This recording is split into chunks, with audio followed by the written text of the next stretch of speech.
No dia 29 de outubro de 2025, uma notificação silenciosa surgiu no servidor interno do Jet Propulsion Laboratory. O relatório parecia rotineiro, mais um objeto interestelar monitorado enquanto se afastava do Sol. Mas bastaram 12 minutos para os primeiros pesquisadores perceberem que algo ali não se encaixava em nenhum modelo conhecido. 3I Atlas, até então apenas um visitante incomum, havia brilhado 4 vezes em 6 minutos. Um salto óptico tão abrupto que disparou alertas automáticos na Deep Space Network, como se o próprio sistema tivesse concluído que os dados eram impossíveis. Não era erro, não era ruído, não era interferência. Era o começo de um dos fenômenos mais desconcertantes já registrados pela astronomia moderna. Ao contrário dos cometas convencionais, que liberam poeira e formam caudas quando aquecidos, Atlas permanecia impecavelmente limpo, sem partículas ao redor, sem jatos, sem turbulência. A luminosidade subia, mas o espaço ao redor seguia cristalino, como se o objeto estivesse dentro de um campo isolante invisível. A força de rastreamento óptico do ESO confirmou. Não havia rastro algum, nada que justificasse um aumento de brilho tão violento. Essa era apenas a primeira anomalia. A segunda foi ainda mais perturbadora. Quando um objeto passa pelo periélio, o ponto mais próximo do Sol, a física é simples. A gravidade o desacelera gradualmente. A dinâmica orbital funciona assim há bilhões de anos. Mas o gráfico de movimento de 3I Atlas seguia outra lógica. Uma linha suave, contínua, ascendente. Uma aceleração pós-periélio que não poderia ocorrer sem uma força atuando de dentro para fora. A equipe do JPL revisou cada sensor, comparou leituras com o Subaru, com o Very Large Telescope e com o Gaia. Todos retornaram o mesmo padrão. Atlas estava ganhando velocidade. O termo adotado no documento oficial, aceleração não gravitacional sustentada, não costumava aparecer em relatórios. Quando aparecia, significava apenas uma coisa: as leis conhecidas não davam conta de explicar o movimento, e quanto mais os pesquisadores eliminavam hipóteses, mais a tensão crescia. Não havia evaporação, não havia fragmentação, não havia oscilação de temperatura que indicasse perda de massa, não havia irregularidade rotacional. Não havia nada que explicasse um objeto ganhar impulso sem emitir qualquer forma detectável de energia. Era como observar um motor funcionando sem combustível, sem exaustão e sem assinatura térmica. Os cálculos preliminares apontaram um detalhe incômodo. Para alcançar aquele nível de aceleração por meios naturais, Atlas precisaria expelir cerca de 13% de sua massa total em poucos dias. Mas a fotometria mostrava o oposto. A superfície estava estável, uniforme, sem variações. Em vez de perder material, parecia conservar cada centímetro. O comportamento luminoso também contrariava tudo. Em vez de brilhar mais perto do Sol, ele brilhava mais depois. Um padrão invertido que nenhum modelo de sublimacão consegue reproduzir. A luz, registrada em ondas limpas e contínuas, não tinha a dispersão típica de partículas. Era como se estivesse refletindo uma superfície lisa, polida, altamente controlada. Dentro do JPL, a discussão deixou de ser o que isso significa e passou a ser como isso está acontecendo. A trajetória era o próximo ponto crítico. Diferentemente de Oumuamua e Borisov, que cruzaram o sistema solar em ângulos inclinados, 3I Atlas seguia quase perfeitamente alinhado ao plano eclíptico, a faixa imaginária por onde orbitam todos os planetas.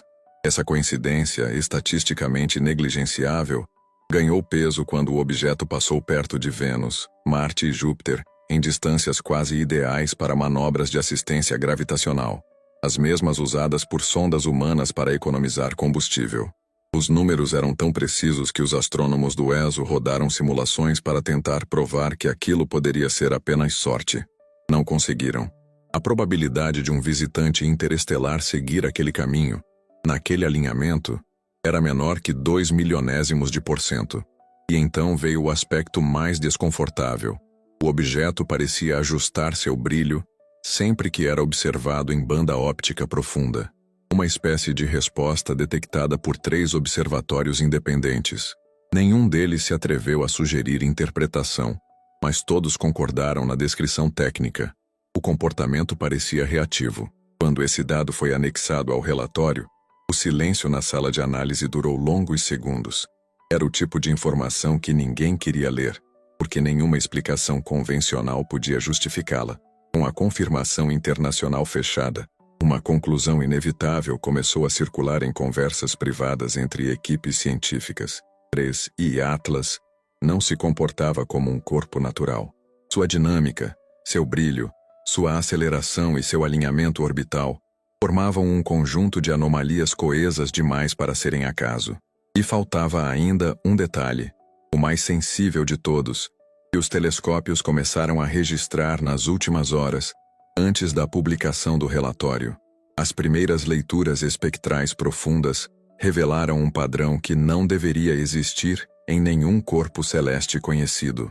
Um sinal claro de que algo dentro de 3 e Atlas estava prestes a ser descoberto. Quando os primeiros espectros completos de 3 e Atlas chegaram aos servidores do JPL, a equipe esperava um padrão familiar: traços de ferro, silício, poeira carbonácea, água congelada, compostos voláteis.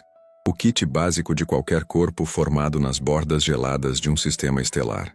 Mas as leituras mostraram outra coisa, algo que não aparecia em nenhum catálogo de cometas analisados ao longo do último século. O objeto apresentava altos níveis de níquel metálico e quase nenhuma presença de ferro. Para qualquer astrônomo, isso funciona como um alarme imediato. Ferro e níquel são irmãos gêmeos da física estelar. Nascem juntos em estrelas massivas, condensam juntos em supernovas, se distribuem juntos em planetas e cometas. Encontrar um sem o outro é como encontrar um oceano feito de água sem hidrogênio. Esse padrão químico praticamente exige que o objeto tenha passado por um processo extremo, calor intenso o bastante para separar elementos que na natureza permanecem unidos. É a assinatura de um ambiente que dificilmente poderia existir nas bordas frias de um sistema estelar. Segundo especialistas do Max Planck Institute for Astronomy, seria necessário algo equivalente ao núcleo exposto de um planeta morto, ou a superfície de uma estrela em colapso. Mas a anomalia não era apenas química, era estrutural. As leituras térmicas mostravam um comportamento ainda mais improvável. A temperatura de Atlas permanecia estável, independentemente da incidência solar. Enquanto cometas comuns possuem zonas quentes e frias, que racham, sublimam e se deformam, Atlas apresentava distribuição térmica contínua, indicando uma alta condutividade em toda a superfície, algo que geralmente é associado a metais refinados ou ligas artificiais. A ausência de rotação irregular reforçava essa impressão. Objetos naturais sempre giram com imperfeições. Atlas não. Ele mantinha um movimento limpo, equilibrado, como uma peça calibrada em laboratório. E então surgiram os flashes ultravioletas.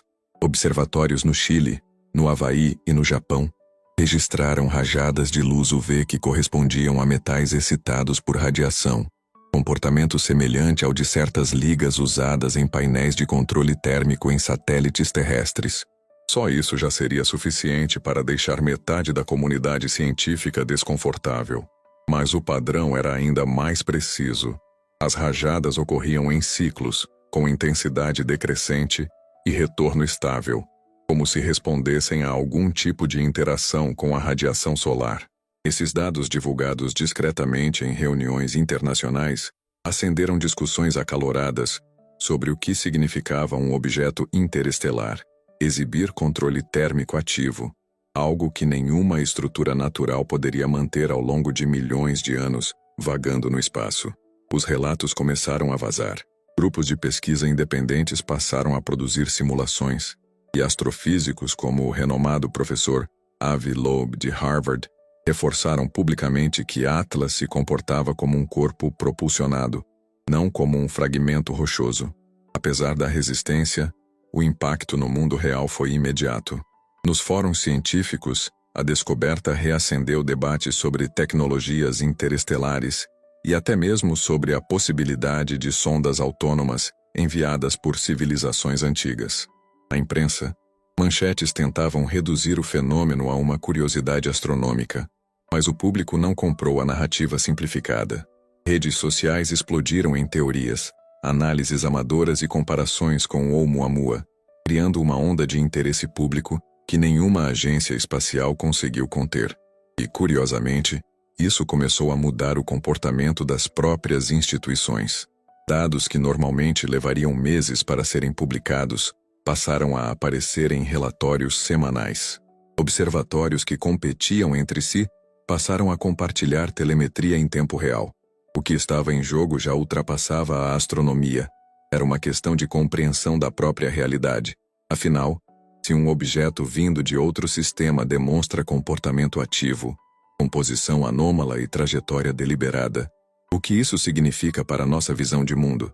Significa que o universo pode ser mais dinâmico e mais povoado do que imaginávamos.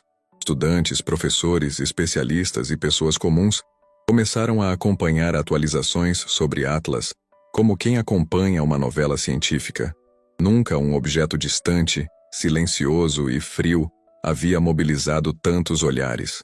E, se você chegou até aqui, vale a pena se inscrever no canal e deixar seu like para acompanhar os próximos capítulos, porque os dados que estavam prestes a surgir fariam tudo isso parecer apenas a superfície do mistério. Nas últimas 48 horas de análise antes do novo relatório internacional, 3 observatórios registraram um padrão luminoso que se repetia com precisão matemática. O objeto piscava, não aleatoriamente, não por rotação, não por interferência, mas em intervalos constantes, alinhados com o que parecia ser uma estrutura rítmica estável. Esse padrão, quando comparado a registros históricos, coincidiu com algo que a ciência havia enterrado como coincidência por décadas. Um sinal com a mesma razão temporal, registrado em agosto de 1977. Agora, 2 fenômenos separados por quase meio século estavam conectados por um mesmo pulso. E isso colocava Atlas em outra categoria. Uma categoria que ninguém estava preparado para nomear. Quando o padrão luminoso de 3 Atlas foi comparado ao WOW, signal de 1977, a reação oficial foi calculadamente neutra. Notas técnicas, declarações contidas, respostas que pareciam escritas para informar sem realmente dizer nada. Mas entre pesquisadores a leitura era diferente. Não existe coincidência quando 2 fenômenos separados por 48 anos repetem o mesmo ritmo fundamental. Em ciência, padrões não surgem por mágica. Sempre há uma causa, mesmo quando ainda não sabemos nomeá-la. E é aqui que a discussão ultrapassa telescópios, relatórios ou probabilidades astronômicas. O que está em jogo é a forma como interpretamos a realidade. Por quê? Se um objeto vindo de fora do sistema solar demonstra comportamento ativo, composição improvável e um pulso sincronizado com um dos sinais mais intrigantes já detectados pela humanidade, o impacto não é apenas científico, é psicológico, cultural, civilizacional. A verdade é que nossa espécie não foi preparada para lidar com incertezas desse tamanho. Passamos séculos acreditando que o cosmos era indiferente, mecânico, governado por leis fixas. Mas eventos como Atlas abalam essa estabilidade. Ele não apenas desafia a física, desafia a forma como pensamos sobre nós mesmos. Ao longo das últimas décadas, qualquer anomalia cósmica era empurrada para o campo do não identificado, um termo que, ironicamente, mais esconde do que revela. Mas 3 em Atlas forçou uma mudança. Ele trouxe dados, padrões, repetições, elementos objetivos demais para serem enterrados sob explicações superficiais. E aqui surge a pergunta mais desconfortável. O que a ciência faz quando se depara com algo que não cabe em seus próprios modelos? Alguns pesquisadores defendem que estamos diante de uma nova categoria de objetos interestelares, estruturas capazes de regular temperatura, manipular brilho, ajustar trajetória e até emitir padrões luminosos estáveis. Outros afirmam que é necessário reescrever parte da astrofísica atual, especialmente no campo da radiação e da dinâmica orbital. E aos que reconhecem, ainda que em conversas reservadas, que a hipótese artificial deixou de ser um tabu acadêmico. Mas enquanto a comunidade científica tenta se organizar diante desse cenário, algo curioso aconteceu com o público. A sensação de que, Há mais coisa acontecendo do que estão dizendo. Se tornou palpável. Porque mesmo que as agências espaciais divulguem dados, elas não os interpretam publicamente. Omissão por cautela não deixa de ser omissão. Ignorar essa discussão tem um custo real. Ignorar significa abrir mão de entender o que nos observa. Ignorar significa permitir que apenas órgãos especializados decidam o que é relevante. Ignorar significa aceitar que a realidade é simples, quando ela claramente não é. É por isso que eventos como o Atlas exigem um tipo diferente de olhar. Um olhar que não se limita ao técnico, mas que considera o impacto profundo da consciência humana diante do desconhecido. O próprio comportamento do objeto, silencioso, preciso, aparentemente deliberado, nos obriga a confrontar uma questão que há décadas evita o centro do debate científico. O universo age apenas por forças mecânicas, ou existe algo nele que se manifesta como intenção?